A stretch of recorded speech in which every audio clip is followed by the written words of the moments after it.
Allez, c'est parti pour la matinale de gestion de fortune, investissement conseil, profession CGP, patrimoine 24. Je suis maintenant avec David de Sexic. David, bonjour. Bonjour Frédéric. David, on se retrouve, je vous ai connu dans une vie professionnelle antérieure. Je vous retrouve cofondateur et directeur général de Remake AM.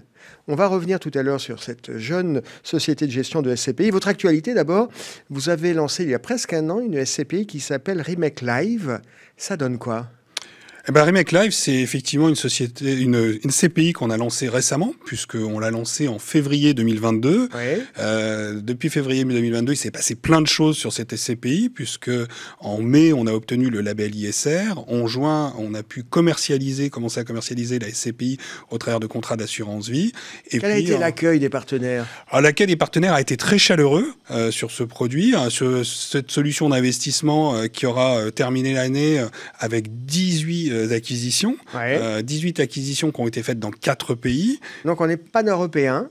Absolument. On est sur une stratégie pan-européenne, une stratégie via un biais foncier, en fait, puisqu'on approche les valeurs au travers d'une approche foncière. On est agnostique en matière de typologie, peu importe que ce soit du bureau, peu importe que ce soit du commerce. Quand on dit ça, souvent, ça veut dire qu'on est opportuniste, mais dans le bon sens du terme. Eh ben, on est totalement opportuniste, vous avez raison.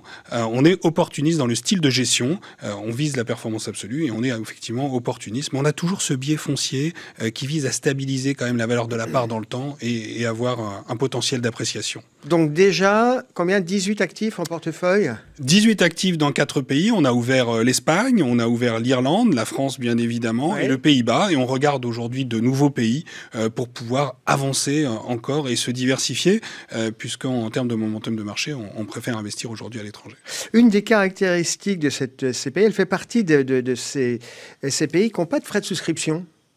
C'est bien ça ? Absolument, oui, absolument. Alors comment on rémunère ? Moi, imaginons je suis CGP, comment on rémunère la distribution ? Alors, faisons un petit retour en arrière. Déjà, les Ouais. SCPI sans commission de souscription, ce sont des véhicules récents, puisque ça existe maintenant depuis 3 ans.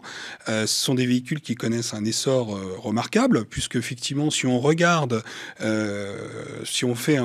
regarde le poids de la collecte de ces véhicules cette année sur les SCPI qui ont été créés depuis moins de 5 ans, les 3 SCPI du marché sans commission de souscription ont collecté 20% de la collecte des SCPI de moins de 5 ans. Donc ça, c'est relativement Donc important. ça séduit. Ça séduit. Il y a une demande de la part, effectivement, des épargnants et aussi de la part des distributeurs, des partenaires CGP, qui souhaitent avoir effectivement une rémunération qui les accompagne dans le temps, puisqu'ils accompagnent eux-mêmes leurs clients. Donc on est effectivement dans une rémunération récurrente sur ce type Parce qu'effectivement, les frais de souscription, c'est entre la fourchette, c'est 8 à 12%.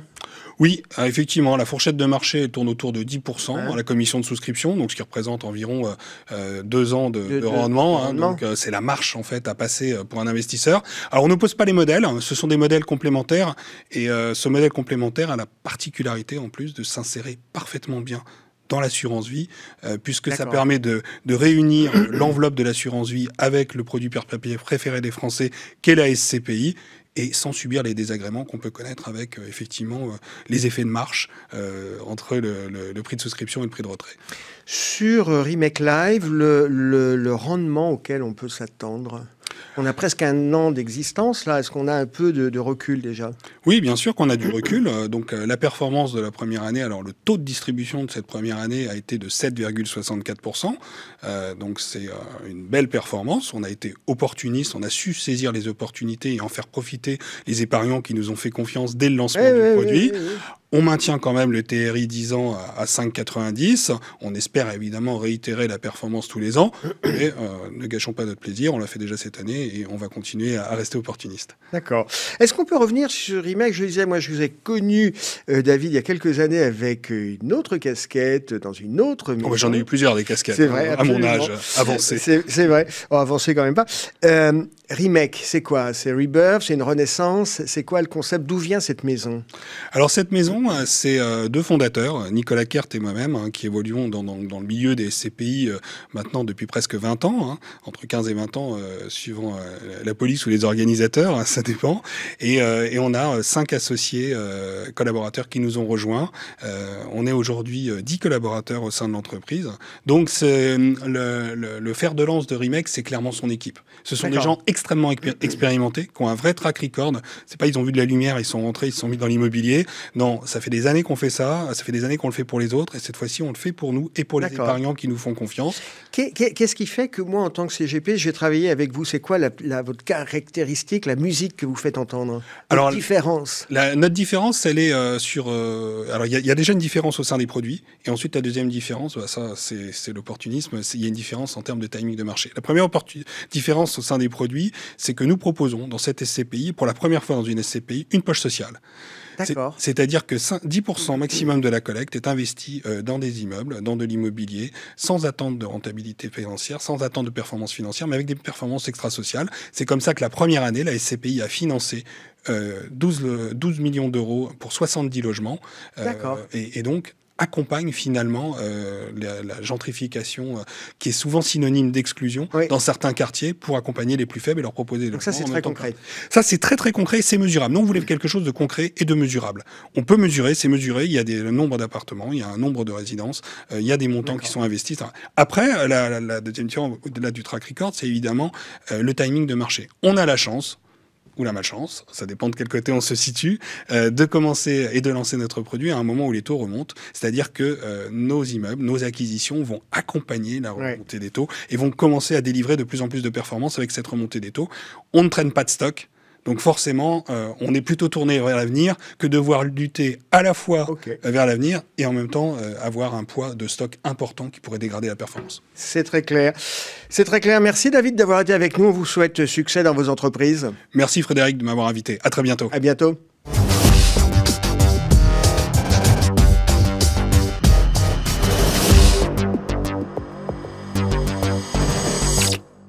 Allez, on continue la matinale. Je suis maintenant avec Perrine André-Maldan. Perrine, bonjour. Bonjour Frédéric. Perrine, vous êtes relation investisseur chez BDL Capital Management. Votre actualité, c'est une actualité produit, c'est une belle performance pour votre fonds BDL Rempart en 2022. Quand on a préparé cette interview, vous me disiez que vous en étiez très fier. Plutôt fier, effectivement, puisqu'on a terminé l'année 2022 sur le fonds BDL Rempart sur une performance de 14,86%. Plus 14,86%. C'est quand même bien. C'est quoi la recette? Européens, fonds long short. Avec une poche acheteuse sur laquelle on va miser sur la hausse de la valorisation de certaines entreprises, des entreprises qualitatives qui sont bien dirigées, et une poche short, une poche vendeuse, sur laquelle on va faire de la vente à découvert, et donc on va miser sur la baisse de certaines entreprises. Donc potentiellement une performance positive, quelles que soient les phases de marché, c'est ce qu'on a vécu en 2022. Il ne faut pas se tromper. Il faut pas se tromper. Gagner de l'argent, mais il ne faut pas se tromper. Il ne faut pas se tromper. Il ne faut pas se tromper sur la notion d'exposition nette. Donc, c'est la poche acheteuse moins la poche vendeuse. On a un vrai fonds flexible. En moyenne, on était sur 40% d'exposition nette action en 2022 et on est monté jusqu'à 60%, un tout petit peu plus de 60% durant l'été 2022 et on a baissé en septembre à 6,5%. Donc, une vraie flexibilité. Il faut vraiment s'adapter. Il faut vraiment s'adapter. C'est pour ça que le fonds a très bien fonctionné en 2022. Le terrain de jeu du fonds, c'est quoi? C'est pan-européen? C'est les actions européennes, grande capitalisation uniquement. Grande cap, parce qu'effectivement, quand on élargit le terrain de jeu, on ne peut pas aller fouiller dans tous les détails de la cote. On prend les blue chips, les valeurs les plus visibles. Et d'autant plus qu'on a une vision aussi qui est très fondamentale. Tous nos outils sont en interne, nos analystes sont en interne. On a 15 personnes sur l'analyse et sur la gestion qui rencontrent 1000 entreprises par an. Donc on a cette vraie vision aussi d'aller en profondeur et de ne pas se contenter juste des rapports et des notes de broker que l'on peut avoir de manière assez conventionnelle. Le nom de ce fonds BDL Rempart, c'est-à-dire que ça protège contre les aléas de la macroéconomie, c'est ça l'idée? C'est l'objectif, effectivement, et c'est ce qu'on a complètement vu en 2022. C'est un fonds qui est bien géré avec un vrai historique également de performance, puisqu'il a été créé en 2005. Au-delà de ce fonds BDL Rempart, le bilan 2022 pour BDL Capital Management, c'était bien? C'était bien, une belle collecte. Sur les sociétés financières, il y en a peu qui ont une collecte nette positive. C'est notre cas. On a collecté 187 millions d'euros. Ouais, c'est bien. Très belle année. Et depuis le début de l'année, ça s'accélère encore puisqu'on est à 177 millions d'encours, de collecte nette au mois de janvier. Oui, c'est une vraie accélération, là. Une vraie accélération. Ça vous amène à des encours totaux de combien? 2,9 milliards d'encours, donc bientôt les 3 milliards. Bientôt les 3 milliards. Bientôt les 3 milliards, et on en est très fiers et très heureux. Et on remercie tous nos investisseurs. Et les partenaires CGP. Et c'est vrai qu'à 3 milliards d'euros, on commence à être sur les radars, on commence à être très visible, à peser sur le marché, et être un peu scruté. C'est quoi le plan de développement de BDL Capital Management? Alors, toujours... À 5 ans, c'est quoi l'objectif? Très belle question. Toujours conserver notre ADN, donc société de gestion indépendante. On sait qu'il y a beaucoup de mouvements sur le marché. Ça se rachète, hein? Indépendance. Bon, vous avez vocation à être racheté ou à racheter des concurrents? On ne sait pas pour l'instant, mais en tout cas, rester indépendant. Et aujourd'hui, le capital est détenu par Hugues et par Thierry, donc le B et le D de BDL Capital Management, qui sont aussi les fondateurs, et également par les salariés, une partie des salariés. Et on tient beaucoup à ça, on tient toujours à cette gestion aussi très fondamentale. Mais pour le coup, pour le développement, aujourd'hui, on est une société qui est connue en France. Notre objectif, c'est de s'étendre.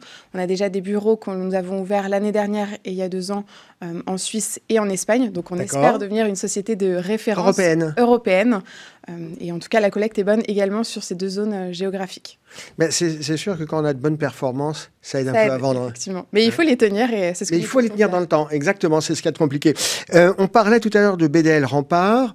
Il y a un peu, c'est pas le petit dernier, mais un autre fonds dont vous avez parlé quand on a préparé cette interview, c'est BDL Transition. Transition avec un S. Au pluriel. On part du principe, effectivement, qu'il y a une transition énergétique, une transition écologique que nous devons suivre, mais c'est pas la seule transition en cours.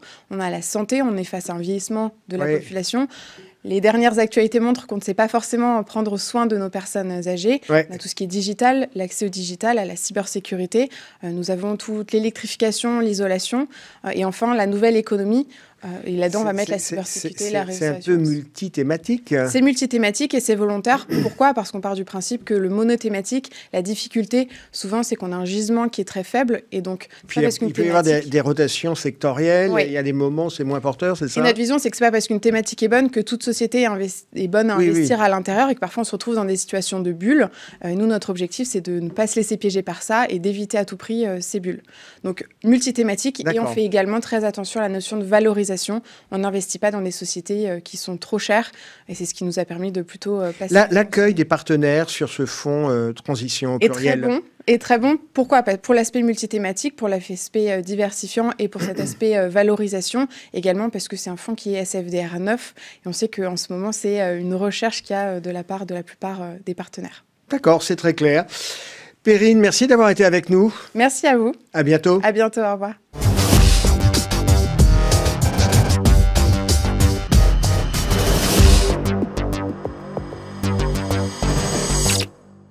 Allez, on continue la matinale. Je suis maintenant avec Alexandre Zez. Alexandre, bonjour. Bonjour. Alexandre, vous êtes directeur de la gestion financière de Richelieu Gestion. Tout à fait. Là, depuis le début de l'année, les marchés financiers, les marchés boursiers, c'est pétulant.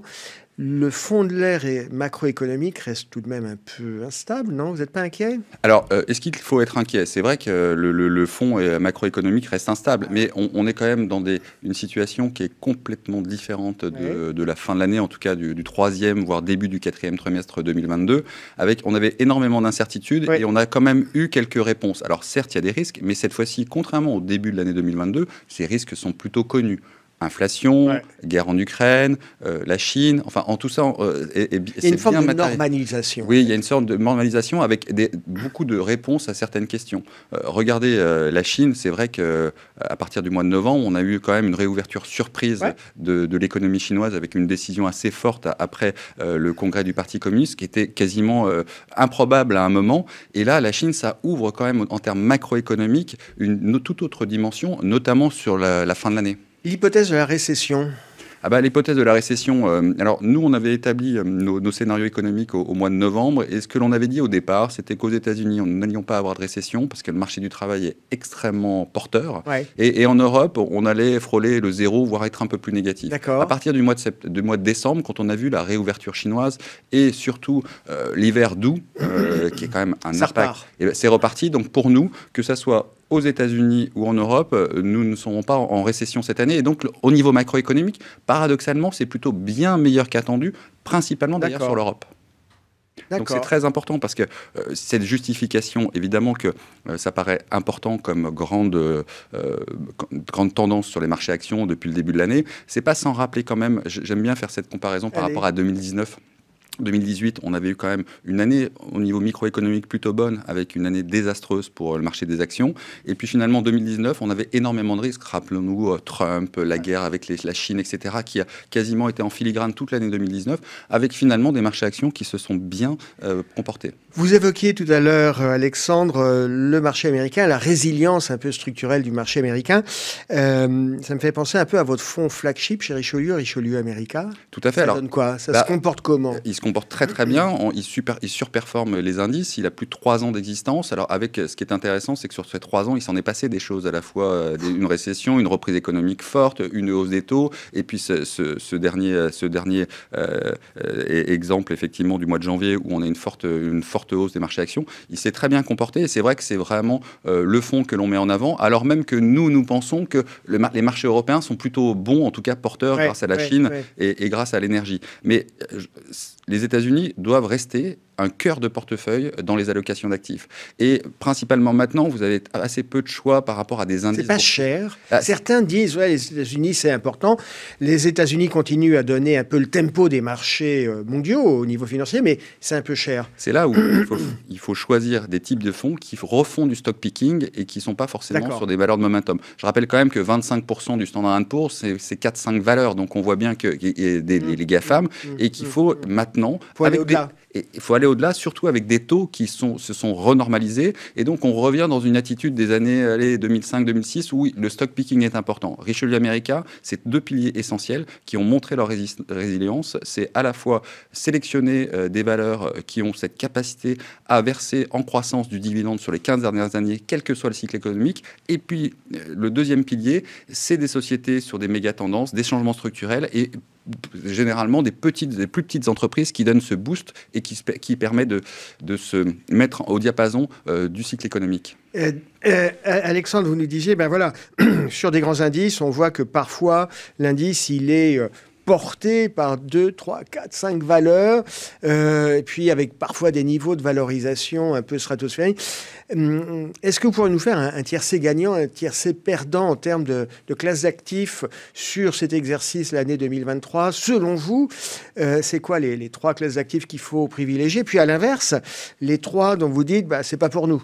Alors c'est toujours un pari risqué, en tout cas, mais il faut bien faire des pronostics parce qu'il y a effectivement des événements qui peuvent changer la donne à certains moments. Je dirais que, alors pour pas reprendre ce qu'on a dit précédemment, je pense que les valeurs qui ont cette capacité de verser des dividendes en croissance, c'est très intéressant parce que quand vous avez des taux d'intérêt beaucoup plus hauts, vous avez une recherche par l'investisseur de rentabilité, de cash. Cash is king. Donc ça, c'est véritablement, ça va attirer des investisseurs. Bon, on va les trouver où alors? C'est vrai que l'Europe est très, très...